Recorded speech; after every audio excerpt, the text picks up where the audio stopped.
batch and priced to suit your budget. Your cupcakes will be divinely delicious. Contact us at divinecupcakesandmore@gmail.com. That's divinecupcakesandmore@gmail.com. Or find us on Instagram or Facebook at Divine Cupcakes and More.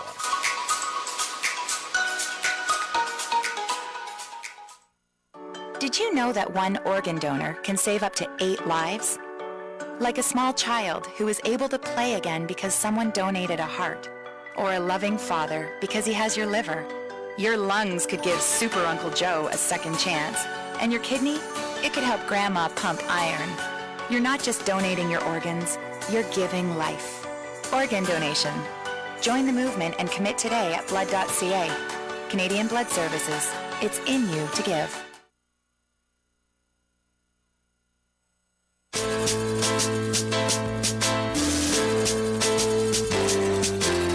Thank you for tuning in to Rebuilding the Black Family with Pastor Karl Lewis and myself, Clairmont Humphrey. Rebuilding the Black Family is dedicated to discussing principles essential to building strong, productive, and successful families. Please join the conversation by liking, following, and sharing us from our Facebook page, and that's facebook.com/Foundation for Life Church and facebook.com/SPR Live FM. Now, let's join Pastor Karl and me, Clairmont Humphrey.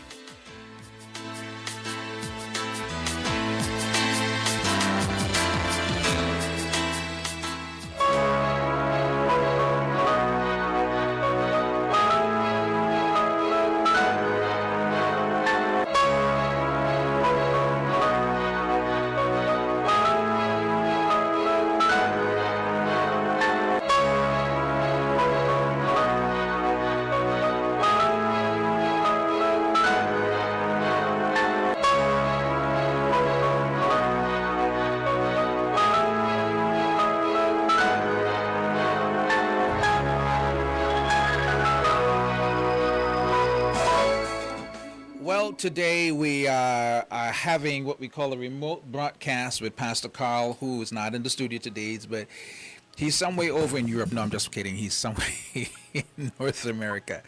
Good afternoon, Pastor. How you doing, man? I'm doing well. Let me say thanks to our Rebuilding the Black Family audience. We really appreciate you tuning in. In fact, I'm in Kentucky right now, Louisville, Kentucky, with a very good friend of mine, Pastor James Byers, and his wife, Carmen Byers. They pastor Fountain of Faith Church in Louisville, Kentucky, and we've known them for over 20 years. We were in the Bible school together in Tulsa, Oklahoma. That's where we met, and continue that friendship over the years. So right now I'm in a Cheddar's restaurant, and he's already eaten the appetizer, and I'm not getting too much. I've probably eaten a few, so if you don't mind me, I'm just going to dig in here and take a quick bite. Listen to me. Here's how you can do it. Here's how you. I'm going to crunch in your ears so you feel it. That's what I was about to say. You can go ahead. You can munch and talk. It's just like if we're having what you call a cafe discussion today. We eat while we talk. Dr. James is smiling because he's eating stuff in his face. Yeah. But anyway, but he's a real good man. I want to tell our audience if you tune in, click in James Byers, and he and his wife do a weekly program on Facebook Live. In fact, really talking to the family. They've got a strong marriage, a strong family, and they keep real good along those lines. So, good people that we believe in, just because of relationship over the years. So again, thank you so much, Mark, for giving me a call in and allowing me to continue and try being away. We're here for a conference over here, and just for a couple of days, and I'll be back. But again, thanks for viewers for tuning in, listening, telling people about Rebuilding the Black Family, about SPR Live, and spreading the word. We really appreciate it. Also, let me say, a couple things I would like to announce again. On the 27th and the 28th, we have Dr. Michael Jacobs coming for our conference, which will really be a real powerhouse on the Saturday at 7 o'clock, on the 27th, on the 28th. This is our regular morning service on Sunday, 11 o'clock, and of course the extra service, 7 o'clock on Sunday evening. So we're really expecting a tremendous time. There will be prayer for the sick. And so I want people to really make avail. Let's fill our place up at 55 Beverly Hills Drive and really receive the word of God. We're expecting some powerful things to occur. And with that testimony from last year of people receiving answers and people being healed. And so it's just a very good time every time he comes. So it's a real high point mark in our church calendar every time Dr. Jacobs comes, particularly because of the relationship God has established between us over the years. Also on the 13th of this month, on Saturday at 10 o'clock, we're having our first Men of Honor group. So as a follow-up to our Men of Honor conference, I believe, God spoke to me about really helping men in their leadership calls. Men lead in the home. They lead in the family. They lead on the job. They lead in community. And of course, lead in the church. And that's part of what God put in my heart is to help to inspire and encourage men to be the leaders God's called us to be. So we're beginning that leadership group, really going to center on a lot of discipleship so that we can really grow as men and as we grow in God and grow in the practical areas of our lives, and we're able to strengthen our leadership call and purpose. So again, we're going to do that. Two good things. Anything you want to say before we go?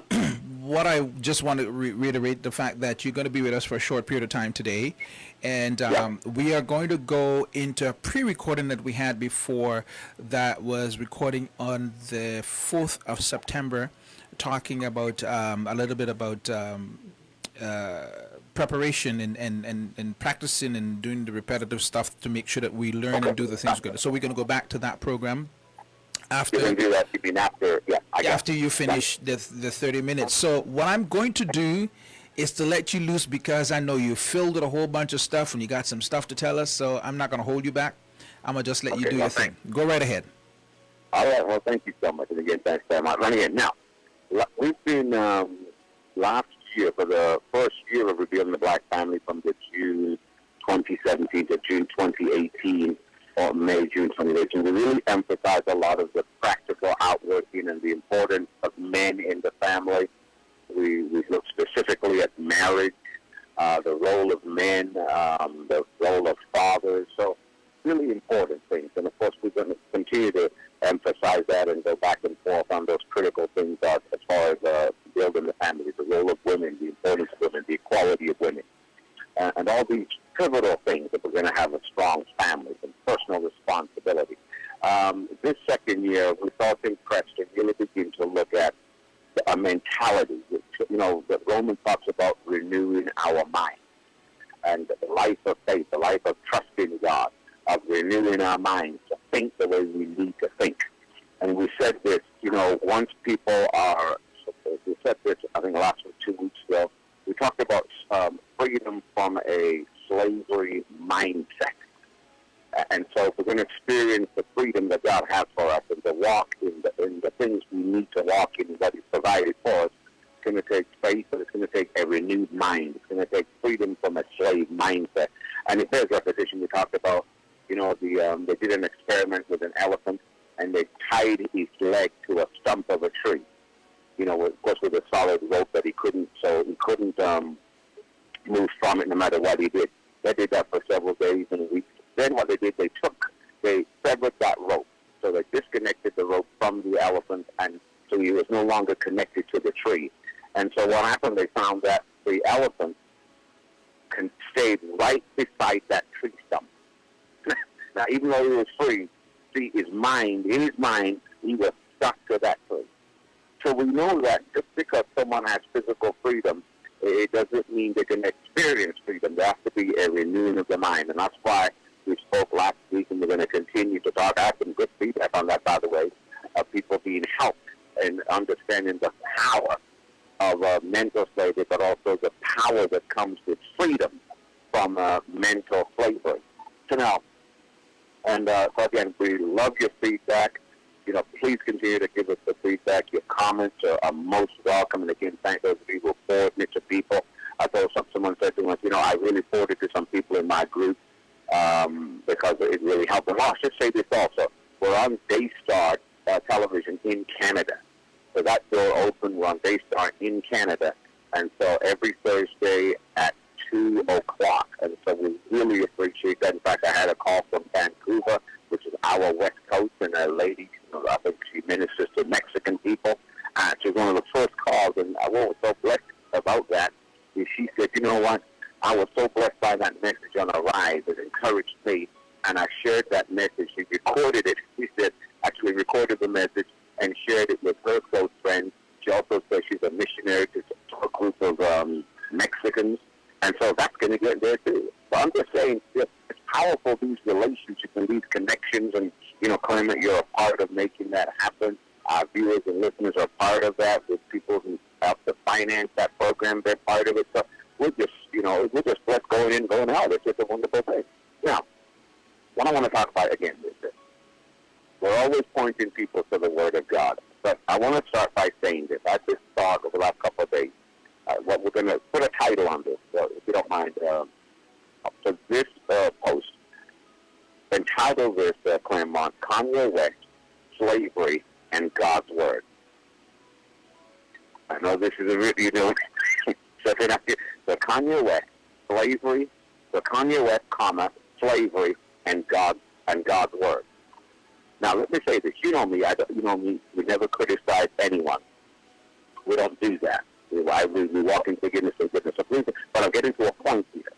Kanye West, the esteemed musician and producer, said this recently about doing away with the 14th Amendment. And several months prior, he actually said blacks being enslaved was a choice. Now, he got a lot of flack, but particularly from educated people who know history. And I want to say this because, remember, we just started talking about freedom from a slave mindset. And so, to me, it was an impression I had to really speak to that, and I'm going to look at three things. I'm actually going to look at those three things and end up with God's Word today. Now, the thinking, what he's communicated, why it's dangerous, that kind of thinking that he communicated. It's dangerous for two reasons. One of them is his voice and his platform. It gives validity and credibility and exposure to such ignorance. There's also young, impressionable fans who may have little, if any, knowledge of U.S. history. They may actually believe what he said is true. Also, what's important is I was on in my car, a talk show radio program, and it was more of a right-wing person, nice man. But guess what he did? He actually liked what Kanye West said. Now think about that. He actually liked it and said, you know what? It's good to hear someone who's not left-wing speaking like this. Now think about that. So in a sense, then, he's speaking, albeit ignorant. It gives and lends a certain credibility and support to those who love the enslavement, the subjugation, and the oppression of black people. You follow me so far? Does that make sense? You're listening. Is that Claremont? Is that okay so far? Yeah, you're going very. I don't want to say anything. I want you to go on the roll because I'm gonna make my comments afterwards. Go right ahead. Okay. Go ahead. Okay, good. So now, what I want to go back then is this. I looked up, I just was doing a little bit, and I think it's important for our listeners to understand, let's say a bit of American history. The 13th Amendment was in 1792, after the U.S. Civil War, and it was the Emancipation Proclamation. So basically, it abolished slavery in the United States. Now follow me on this, and it's going to end up good here. Watch this. So by that document, by that announcement, that Emancipation Proclamation, blacks were legally free from slavery. Now think about this now. 1868 was in America now, the 14th Amendment. And what that amendment basically said was anyone who was born in America, including those who were slaves or children of slaves or those who were in servitude, they would be granted citizenship. Now think about that now. 1868, which is part of the way after the Emancipation Proclamation. Now, then, well, let me say this also.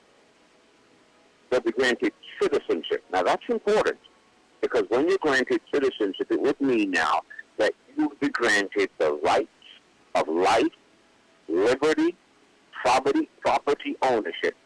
That would be a right to any American. And also equal protection under the law, which is a huge deal.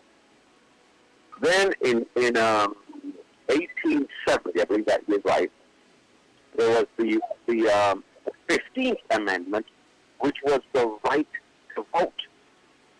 So now with the right to vote, slaves, like everyone else, would have a voice in determining how they're governed. Now what's important here is this. Look at the time it took for real change to take place. From the Proclamation of Freedom, the Emancipation Proclamation, to citizenship, the slaves and those in servitude, to the right to vote, 1870. Now think about it now. We applaud men such as, let's say, James Baldwin, Malcolm X, let's say, Martin Luther King particularly, and many others in the 50s and 60s who fought the fight for equality, for freedom, for privilege, and equality under the law. In the 60s, think about this now. And in essence, the right to vote for people of color was only, we could say, in all practical purposes, enacted and really was lived out just over 50, 55 years ago. Now, I'm saying all of this because of this. Where there's not an understanding of history, ignorance will abound. Okay? It will abound. It's the same thing here. If we don't know what God's Word says about us, we'll miss out on what belongs to us. Now, let me go forward a little bit. Now, so there was this fight then, so even though there was freedom, there's this right. Now, what we need to understand is this.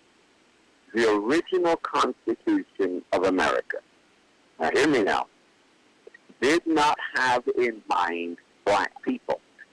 Now think about this now. Now, we're still going back to this. I have to get over this myself. Please understand. Years ago, I said, well, why do we bring up this thing about black history? The Jewish people know this really well. And I'm going to say it again. I've said it once. Jewish people will not allow anyone to tell them, don't talk to me about, don't mention Auschwitz. Don't mention where our people, don't bring that up anymore. You know why? They say for this reason. They know their history is tied to where they are now. And they're saying this, we will never allow that to happen to us as a people again. Not only are we saying it, but we're telling the world. So I had to undergo a process of renewal, but it's understanding that it's not, let me just continue, so I don't want to lose words here. Now think about this. The original Constitution of America, it didn't have black people in it as equal citizens. So we've got to remember that. It didn't see people of color as equal. It saw them as property, as chattel. Now, the architects and those after them wanted to keep what was theirs. Now, follow me on this. So the fight, and it's still a fight to today. It's still a fight. It's against the spirit behind the Constitution. Why? Because inherent in it was the spirit of slavery, the spirit of superiority of one people over others. And that spirit is still alive. Now, that's reinforced by the devil. Now, think about this now. Men who owned slaves and built a system based on their own superiority, their right to enslave others, and the right to use any means to enforce their authority, they will do anything to keep their power. Now, you got to remember that. So this is why you cannot appeal. Now, here's the thought. I'm going to say this as a thought I had over the last couple of days. You cannot appeal to their morality to receive your freedom. Why? Their morality is evil, twisted, and perverted. It's not based on God's law, but it's based on their own self-interest and their own self-centeredness. You got that? Very much you understand that? Is that clear to you, at least? Oh yes, Now it listen, is, sir. It is. if they're It is. if they're not, if those who have been who perpetrated this system, who are part of that, if they're not truly born again, then they're limited and hindered from seeing and understanding nothing but a world in which they dominate and control. Now, let me go now. I'm going to go to Exodus chapter 3, because I found God's word is always the answer. So here are these things. Well, what does God say about slavery? Look, and this is an interesting thing.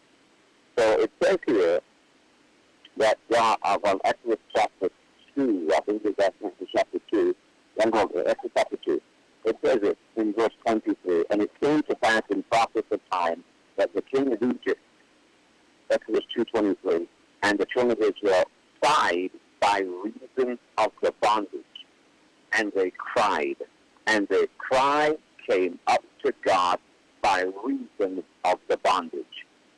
Hear the word? Bondage. See that? And God heard their groaning, is another word. And God remembered his covenant with Abraham and with Isaac and with Jacob. And God looked upon the children of Israel, and God had respect unto them. Yes, yes. So, do you see that? So, you would see the words here. God was moved by the bondage, the oppression. Then it says here, it says in verse 7 that God visits Moses, gives Moses a call. I will try to talk about leadership there. Maybe we might pick up on that next week. See, real leaders, God was raising up Moses to be a man who would set people free. Now that takes me back to this. We've got to know the difference between taskmasters and real leaders. We have to know the difference between real pastors and those just doing a job. See, Moses is a picture of a man called by God to lead people in real freedom. So I'm calling, there's a lot of, I've never said some of these words before, but fake pastors or pastors who aren't called by God or pastors who serve for their own purpose, they keep people in bondage. We've got to call that for what it is. Do you understand what I'm saying? They keep people in bondage. And you see the picture here. God called Moses to set people free. Now, if we look at the parallel, then that means pastors. Anyone who's called of God, their ministry, if they're truly called of God, will set people free. It will set them free to trust God, to believe God. That's why we believe them. We've seen it ourselves. I've seen people, let's say single mothers. I've seen guys get under the right ministry, including our ministry, they get an education. When people said they couldn't do anything, they're working. They're self-sufficient now. Some of them gone on to higher education, masters. Doing what, one girl said, you know what, my life, I was in the project, and that's all I saw. That's all I saw. That's all she said. That was always her vision. Now, at her own place, nice neighborhood, taking care of her children. Why? Being under the right leadership gave her a right vision and a clear vision for her life. So sometimes what happens in a lot of the poverty and lack that we've seen around after all these years is because people are under wrong leadership that keep this perverted enslavement mentality in front of them, and they don't see anything else. Anyway, listen, verse 7. It says that the Lord says, he's speaking to Moses now, calls Moses, gives him this supernatural experience, but he's giving him an assignment. And he says, verse 7 of chapter 3 of Exodus, the Lord said, I've surely seen the affliction of my people which are in Egypt, and I've heard their cry by reason of their taskmasters. Remember, that's where I got that word. For I know their sorrows. Look at those words. So, affliction, their taskmasters, their sorrow. And I'm come down to deliver them out of the hands of the Egyptians and to bring them out of that land unto a good and large, unto a land flowing with milk and honey, to the place of the Canaanites, Hittites, Amorites, Perizzites, Hivites, Jebusites. Now, therefore, the cry of the children of Israel has come to me, and I've seen the oppression. Look at that. See the oppression wherewith the Egyptians oppressed them. Now, I'm saying this why? Why would God tell that I've seen the oppression, and what he's saying, I don't like my people oppressed. God hates oppression. He hates the subjugation of people under other people. He hates people being used and manipulated and controlled and living in fear, not just for their life, but for generations. And that's being passed on to their children and their children's children. That's what this example of Israel proves, that we have recorded here. And God said, listen, and Moses says, I'm going to send you. Come now, therefore, and I will send you to Pharaoh that you may bring forth my people, the children of Israel, out of Egypt. I read that scripture loud and clear so everybody can see. You see words here: oppression, sorrow, affliction, crying. Well, those are all the effects of slavery and oppression. God hates it, and He wants freedom. He wants complete and utter freedom. Now, there's another thing I'm going to close with this. You will notice God said, "I'm going to send you to Pharaoh that you may bring forth my people, the children of Israel, out of Egypt."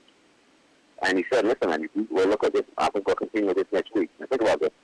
It didn't say now you go and ask Pharaoh. It said because freedom must be demanded. You're not asking why, because we can't trust on the morality of the enslaver or the slave master to give you freedom. They don't have the character and the love and the morality to do that. It's not in them. It must be taken. And I'm telling you, that's what's going to happen in this generation. People are going to go beyond what even great men like Martin Luther King. When I look at some of his speeches, I saw the weight.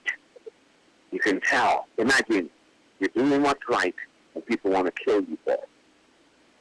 So you got to take this freedom. It's going to take men and women to say this, not just thinking about themselves. They're thinking about their children.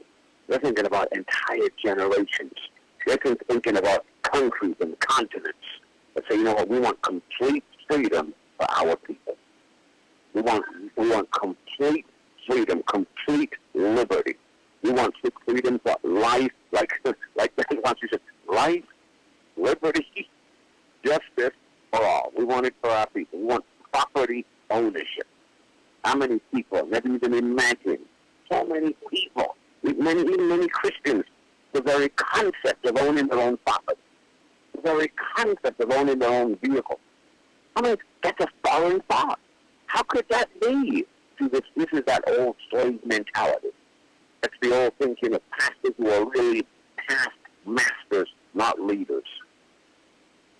So anyway, I'm telling you, I'm passionate about this because we're called to set people free. So we know now. Talk a little bit about Kanye, slavery, and God's Word. God wants complete freedom, and it comes by faith in the Lord Jesus Christ. Look what the Word says itself. In fact, I'm going to say this in Galatians. Thank you. In Galatians, I'm going to quit because my food is right here, and I don't like cold food. Galatians chapter 3 says, verse 13, Christ has redeemed us from the curse of the law. So oppression, slavery, being robbed, being poor, being sick, being under all that kind of oppression that's under the curse, and we have been redeemed. And so we've got to take that as a fact, as the truth for our lives, and enforce it by faith and walk in love and say, Lord, I'm taking what belongs to me. Not asking permission. You said it belongs to me. I'm going to walk in that. Hallelujah. I got this feeling fire today. I'm going to pray before we go, okay? Even my food getting a bit cold, but I'm going to pray. Go ahead. Praise be to God. Hallelujah. Father, in the name of Jesus, I thank you for every person that's taken the time to listen to this program today. And we pray for such insight, such illumination, such revelation in their lives. Let them know your plan and your purpose for them is good, not evil, to give them a future and a hope. And I'm asking you, Father, that you would cause the truth and the light of your Spirit just to fill their minds. Let them know you've got a good plan for their lives. I'm asking you to set people free today, where they've been bound financially, where they've been bound by the spirit of poverty in life, where they've been bound by the spirit of slavery. You said you didn't give us a spirit of slavery, again, to fear, but you've given us a spirit to cry, Abba, Father. And I thank you, praise God, that you said whom the Son sets free is free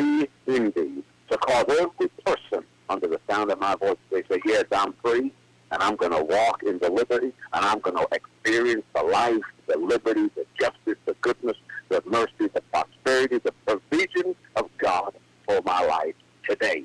And I take it in the name of Jesus. Hallelujah. Amen. He made my day today. Praise God. Thank you so much. I'm pretty thrilled here. Yeah, just before you go, Pastor, one of the things that I pertaining to the commentary from Mr. Kanye West, somebody said, did you know, apart from the fact that he may have a slavery mentality, he may also be suffering from a little bit of mental disorder, as well as he has a self-esteem issue. That's why he behaves that way, because going back in time when his mom was still alive, he didn't speak or sound like that. So there's something that, I mean, it is what it is. I mean, when he said that, I'm not saying any of that. No. I understand that. When you hear millions, you're not talking about just hitting in a crowd. We're talking millions of people being exposed to that. Exactly. The potential for damage is just exactly. But anyway. Yeah, well, we thank you so much for, because I know your dinner's here. I can eat cold food. I can take it right out of the fridge and eat it. I'm good to go. So, but I know you're not like that. So you go right ahead, enjoy. We're gonna continue the program with from September 4th, and we're gonna move on. So God bless you. Enjoy your trip and food, and save some shrimp for me if you don't mind. That's what I'm not having shrimp. I'm having something else. I'm having chicken. That's what Dane said. He had some shrimp. Oh, but he's gone. I'm looking at his plate and he's not gone. Oh yeah, New Orleans pasta with shrimp in it. Anyway, but thank you so much again, Clairmont. Again, thanks to our viewers. Thanks for listening. We really appreciate you guys for tuning in to Rebuilding the Black Family today. We'll talk to you next week. Okay, right? God bless. Take care. Bye-bye. That was Pastor Karl out of, I forgot where you said he was, but somewhere down south. I think it's warmer down there, so Tennessee or something like that. But we're going to continue with the program right here on SBR Live FM and close off with that. So thank you so much for locking in, and thank you so much for being with us. And this is going to be between Pastor Karl and myself right now. Back from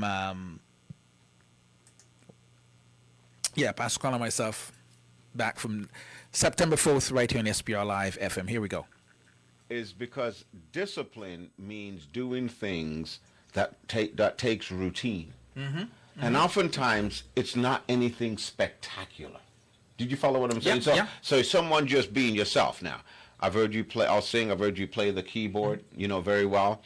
Well, the fact is this, you do that time after time after time, probably playing the same chords, playing the same songs, singing the same things. Well, what I'm saying, some of those things, correct me if I'm wrong, but a lot of time that's not necessarily spectacular, going through the routine of those things. Right? Am I right? Correct. Correct me if I'm wrong. I'm not the musician No, like you go ahead. So, but what I'm saying, but it's those things that are not spectacular. It's the mundane, the routine that makes you great. Especially when you're doing the scales and it's the over and over and over and over again. I mean, but what that is, it strengthens your finger muscles. It gives memory to your finger muscles of where certain. Because I often think of it this way: God forbid this happens, that I go blind, and I still want to continue playing like Stevie Wonder. I got to know where my notes are. I got to know where my keys are. I got to be able to okay, this is the right key. And sometimes I just don't look at the keyboard. Sometimes I close my eyes and I practice just to make sure that I'm hitting the keys right. It also brings memory of sounds, what a sound needs to sound like, in terms of if you're hearing somebody singing in a particular key, it helped me greatly in because before I used to struggle with it. Somebody starts in a key and I can't find a key. By closing my eyes and hearing them, I can visualize what's the next key that they would be in and get to it a lot quicker than before. Talking about that too, here's another thing too that is I guess you can use this too, iron sharpened iron. I think you can use that in this case. Watching my youngest son develop in playing, that he's making his own music and all that kind of stuff, has forced me now to even practice even harder. Because one day I was playing, he says, "Dad, those are old time keys. This old time sound. Let me show you how you do it. You need to learn how to do this." I'm thinking, man, I gotta practice right now, because he just went off on me on different things, and he wasn't criticizing me in a bad way. He's just trying to tell me, you need to get better now. And I said, so how did you learn all this stuff? Because I know you didn't go to any kind of keyboard practice in school. Where did you? He said, I watch YouTube. I look at other people play. I listen, and he told me a bunch of stuff that he put together. And he's he's so disciplined. Sometimes we call him a nerd in this stuff, because he when he's focused, you cannot even get him to get something to eat. That's how focused he is. So he now is causing me to practice even more. I hear him playing a chord and think, I know the chord. How does that chord sound? And I'll go home and search for it and try to practice and play just as how he plays, right? And my older son is the same thing too. They're both on my case. So it makes me want to discipline myself even further into practicing. And that's the thing. Sometimes you see somebody, whether they're especially if you're in the same field as you, and they're encouraging you as to what they do, it should help you. So iron sharpening iron, like you said. Yeah. But you notice you said both of your sons, they were demonstrating what? Discipline. Yeah. Well, so routine after routine, and through the routine, they made discoveries. See that? It said discoveries of different sounds. Right. You weren't familiar with. Right. See that? All of that through discipline. So we could say we should connect. Another word we should remember then is discipline allows us to make discoveries. So we could say also another way, through discipline, again, through consistency, through practice, through training, through the continual exercise, then what happens, we make discoveries about our gifts that we never knew. We also learn about that particular discipline. Notice we say also one of the definitions of of discipline is a field of study. Isn't that interesting? A field of study. Yeah. So we're not going to get good in any field without discipline. I mean, so mark it down. So we've got to encourage, those of you, encourage yourself in whatever you're doing, whatever I'm doing, whatever you're doing, whatever your kids are doing in school. Also, let's say, extracurricular activities that they might have a heart for. You know, really encourage them to be disciplined. You know, encourage them that just because you don't do well initially, that's not a measure of their success or failure. Encourage them to get after it, to practice day in, day out, get after it, week after week, day after day, month after year. I mean, that's the key to success. Well, it's major. Now, another thing I want to say this. There's an interesting, this in a few verses, Paul told Timothy. Now, God didn't give you fear. What did he give you? Power, love, and discipline. Sound mind. So discipline, King James says sound mind, but other translations expand a bit better. So when you say sound mind, means a sound, disciplined mind and self-control. Now remember that. Right. Because to have discipline, you've got to have self-control. That's right. Because now, going back to your example, you've got to go to the piano, keep practicing. If you want to get back as good, better than your sons, because you were better at one time. I was better. But if you want to get up to their level, you realize you're going to have to practice when you don't feel like it, which requires self-control. Yes. So self-control is a component. It's a quality, a criteria of discipline. All right, so really important. But Clairmont, think about this. It says, now, if God didn't give you spirit of fear, God gave you power, love, and a sound mind. Right. Would I be rude? Very thin line. Especially... Say this and get... Well, I'll say a few things. To be disciplined, you've got to listen. It means a willingness to submit to others. Right. So, let's say that parent allowing that child to speak to them that way, that child's could be going down a wrong road. If that child continues that way. Now think about this. Why would God say now, children, obey your parents in the Lord, for this is right. Honor your father and mother. Yeah. And then it says, now, fathers, don't exasperate your children, but bring them up in the nurture and admission of the Lord. So then, what we're supposed to do as parents then, particularly when the younger they are, we tell them what to do. and I know some parents, they hate when I say this, but I'm going to say it. We tell them what to do. Why? Because their obedience is helping them to get discipline. That's right. For example, I'm sorry, go ahead. No, I was going to say, well, why would you not tell a child what to do? Because according to the Word of God, it says foolishness is bound up into the heart of a child. So obviously they can do some foolish stuff. So you got to tell them the right stuff. You've got to tell them. You've got to. And think about this. I tell parents, as a pastor, it's my responsibility. You've got to tell parents, whether they listen, it's their business. But anyway, think about this. I tell them, why would you allow a 5-year-old, a 6-year-old to tell you when they're going to go to bed? Who's going to be their friends? You know, what time they're going to come home? That 10-year-old, 12-year-old, what time they come home? 13-year-old, 14-year-old. They're telling you when they, no. At that age, and people say, well, you're sounding like a dictator. Yeah, that's just the way it is. Whatever you want to call it. See, that's what the Bible teaches, though, that you tell them when they eat, when they sleep, when they wake up, when they go to school. Their associations, you qualify their friends, when they go out, when they've got to be back home. You're supposed to control all of that.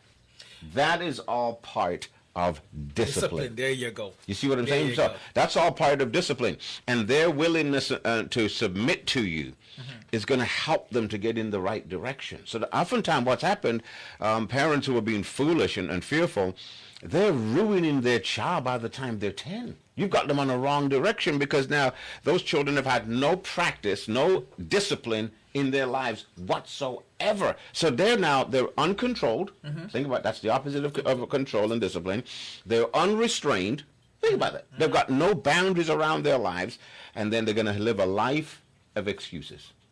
They become entitled people. So now you've got to do this for me. You've got to do this for me. You've never put them under discipline. And they're going to realize now, instead of learning to develop skills and identify abilities and grow and develop, you've robbed them.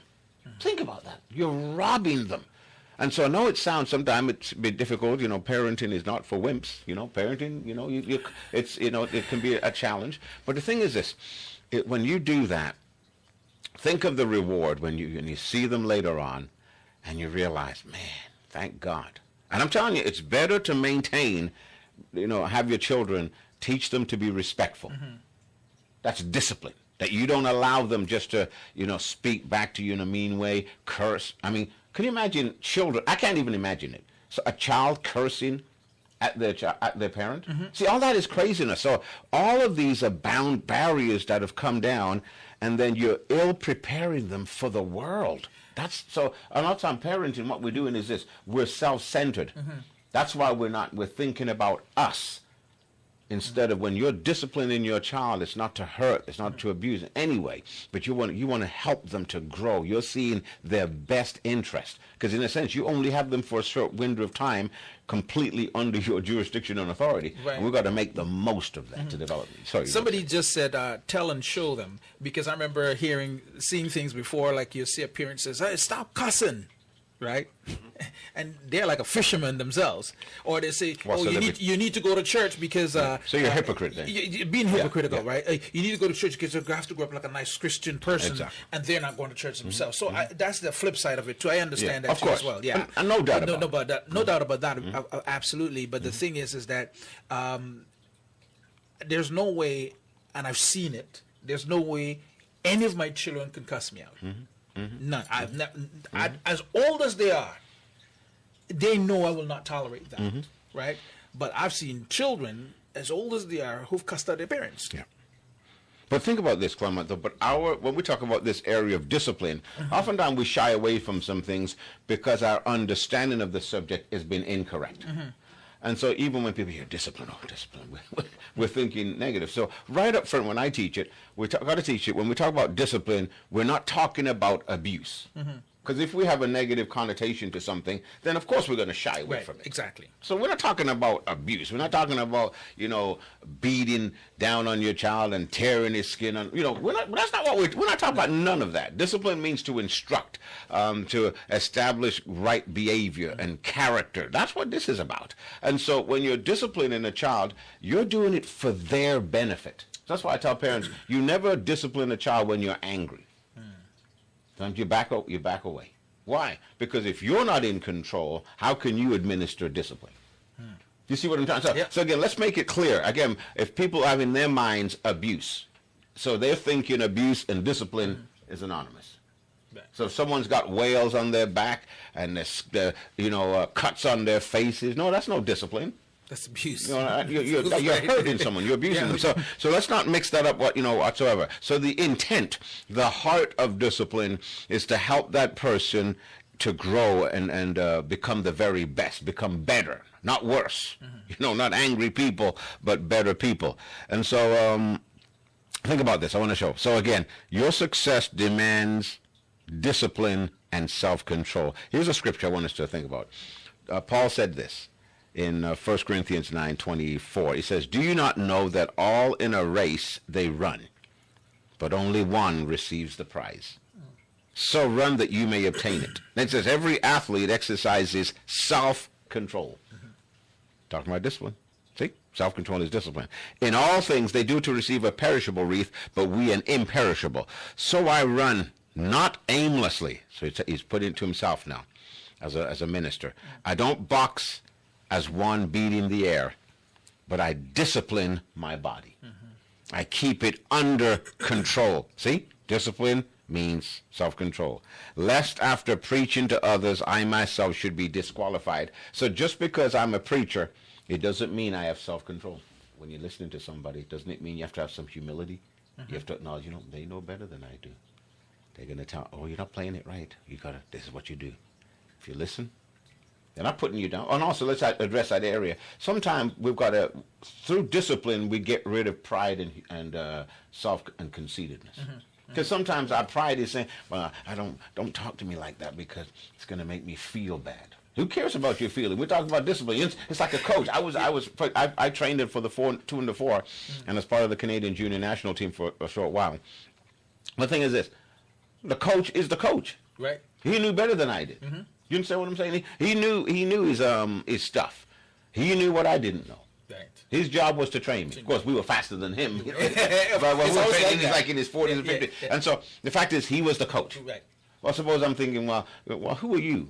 You can't even run as fast as I can. You tell me what to do. I know. There you go. I know. You see what I'm saying? So a lot of this stuff is people being submitted, being faithful, just being told why. It's for my benefit. Yeah. Right? And so look what it says. Train yourself for godliness. So that means if we don't train, if we don't hear the right words, we don't have the right example, we don't get the right teaching, I'm telling you, we won't be godly. We'll be religious. That's why a lot of people go to church and they can make a lot of noise, but they're just hot air. They're just a bag of wind. You understand what I'm saying? So they've never been trained in godliness. They've got bad examples in front of them, and people who allow them, look at this. Allow them to be ungodly. Now listen to me. Yeah. Being ungodly is not a lot of what we think. Right. There's the normal sins we think is ungodly. Yeah. But what about the people who just talk a lot and don't do anything? People who are unreliable, unfaithful, assassinate people's character. They're always, if they're doing business and they tell you they're going to come back and do it, never come back. They do a terrible job. They can be a craftsman. And then they come to your house. I've had people like that come to your house and don't do a good job. You see what I'm saying? We don't call look themselves at a Christian. We don't look at that. Well, see, but that's all ungodliness. Their words mean nothing. Now listen, for while bodily training is of some value. That's interesting. So bodily training. So me working. Notice it didn't say of no value. It's a some value. It's some value, but understand now it's going to compare that to eternity. It says godliness is of value in every way. Isn't that interesting? So as it holds promise for the present life and also for the life to come. I just love that. Yeah. So I think in the King James version it has bodily exercise profit little. Little. It says that. Yeah. Little, but it don't here. It says is of some value. Right. But when it says little, it's making it comparison because godliness is going to go on into eternity. Right. But notice it didn't say godliness starts in eternity. It starts here. It has a present benefit to our lives. And so we've got to train ourselves. And so, yes, part of what if we're thinking right, about our walk with God and thinking right about being disciplined, yes, I believe, and we're listening to the Spirit of God. You know, that we've got one body. We've got one body, so yeah, you don't want me pigging out. That's right. Take care of it. I'm just saying we got to take care of this body, because also think about this then, and you know this. 1 Corinthians chapter 3, 1 Corinthians chapter 6, both tell us that your bodies are the temples of the Holy Spirit. Yeah. So I'm just saying, can you see all these things? If we're taught right and under the right leaders, they're holding us account. And sometimes they might sound strong, but it's for our benefit. Oh, I've got to read this scripture before we go. We got a few minutes. I got to share this one. So I just want to encourage you. Think about this. Champions require training. I remember I told the people in our church, I said, listen, you see, champions require training or discipline, and they get used to doing what they don't want to do. Is that that's what discipline is? That's what discipline is, right? And I said, you know, we're developing, as a pastor, I'm gonna be strong on this. We're developing champions. And I said, I heard myself say, we're not developing lazy, undisciplined, sloppy people. Right. Now, did I call them that? No, because we're training champions. Right. But you see, there's a mindset here.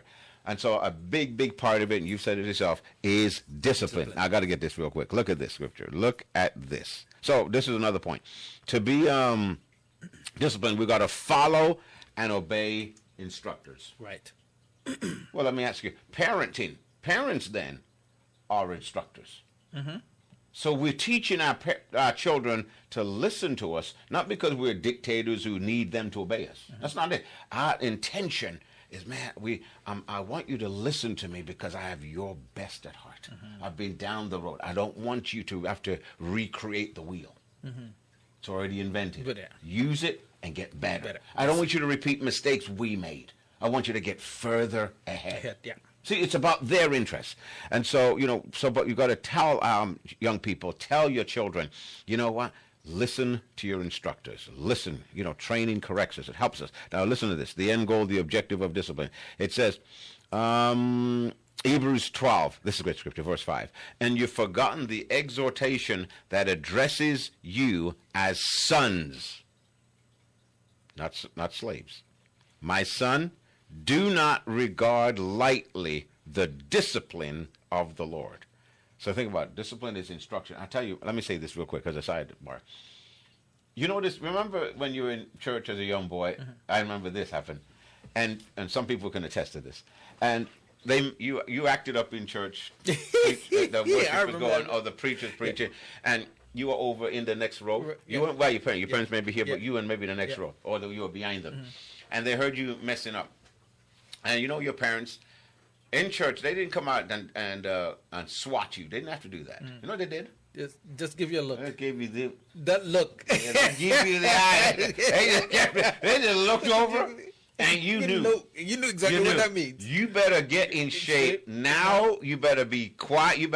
That's it, or else it's over. It's game over. And if they have to get up and take you in the back, now you don't want that. You don't want that. No, you don't want that. So what? You know what I tell one of the because sometimes again, please never associate abuse with discipline. Never.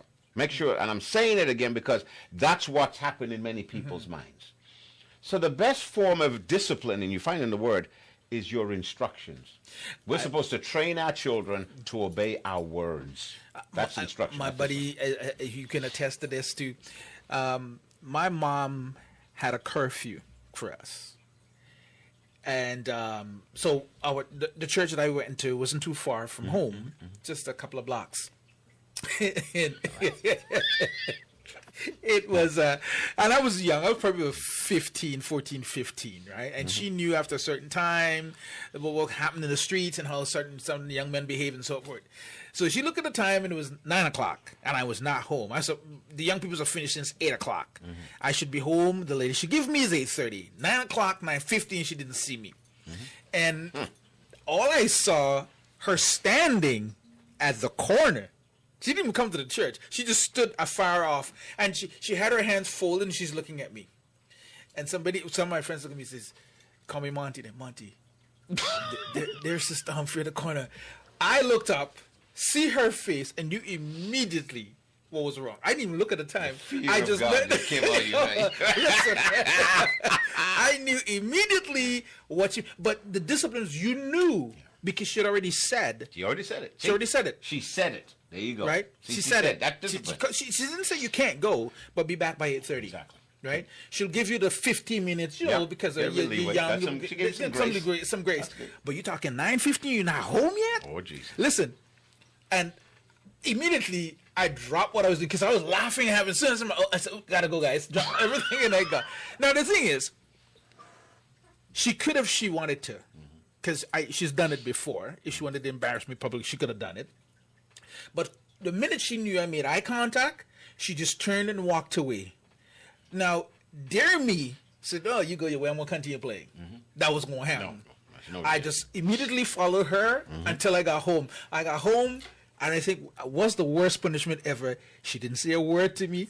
She didn't spank me. She just did not speak, and that drove the fear of God. We're thinking, what is she going to do? At least say something, do something. She did nothing.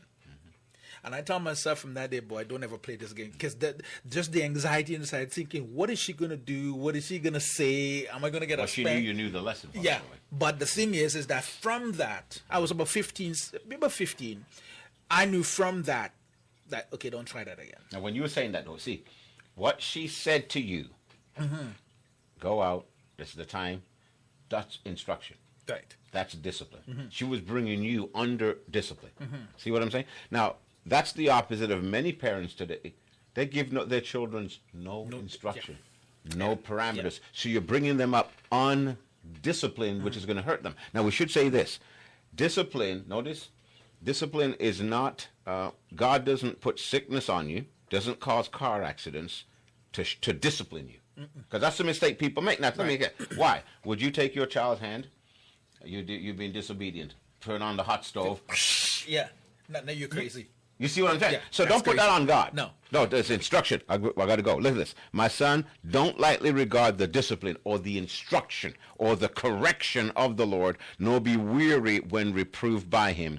For the Lord disciplines, again, instructs, corrects, reproves the one he loves, and chastises every son whom he receives. It is for discipline that you have to endure, for God is treating you as son, for what son is there whom his father does not discipline? If you are left without discipline, in which all have participated, look at that, then you are illegitimate children and not sons. Real quick, besides this, we have had earthly fathers who disciplined us, and we respected them. Shall we not much more be subject to the Father of spirits and live? For they disciplined us, last verse, for a short time as it seemed best to them, but he disciplines us for our good, that we may share his holiness. Amen. See that? So discipline is for our good. And I'm telling you, as we get into this new season, the fall season, school season, let's improve. Let's get better. Let's not run away from discipline and practice and hard work and good work ethic. We're going to build good character, good integrity by doing so, and be successful. So God bless you. Till next time, please follow us on Facebook, SBR Live FM, and follow me on foundationforlife.ca. Like us on Facebook, follow us on Twitter. We love you. Until next time. God bless you.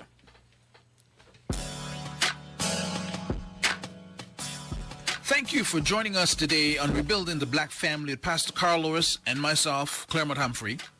We trust you found this program helpful. Please give us your feedback on our Facebook page, Foundation for Life Church. Also, visit us at foundationforlife.ca, where you will find some free life-building resources. Join us next time for another edition of Rebuilding the Black Family. Until then, build your life and family on the sure foundation of Jesus Christ.